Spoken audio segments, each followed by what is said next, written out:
America और Iran के दरमियान जौहरी मुज़ाकरात का अगला दौर आज जनीवा में होगा। सदर ट्रंप का कहना है कि वो मुज़ाकरात में बिलवास्ता तौर पर शामिल होंगे। उन्होंने दावा किया कि तेहरान मुआहिदा करना चाहता है।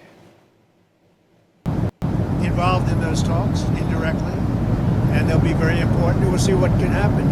It's been typically Iran's a very tough negotiator. They're good negotiators, or bad negotiators. I would say they're bad negotiators because we could have had a deal instead of sending the B-2s in to knock out their nuclear potential, and we had to send the B-2s. I hope they're going to be more reasonable.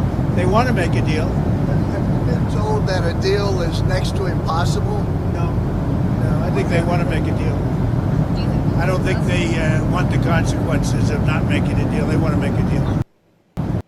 Involved in those talks indirectly, and they'll be very important. We'll see what can happen. It's been typically Iran's a very tough negotiator. They're good negotiators, or bad negotiators. I would say they're bad negotiators because we could have had a deal instead of sending the B-2s in to knock out their nuclear potential, and we had to send the B-2s. I hope they're going to be more reasonable.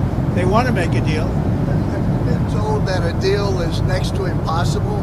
No, I think they want to make a deal. I don't think they want the consequences of not making a deal. They want to make a deal.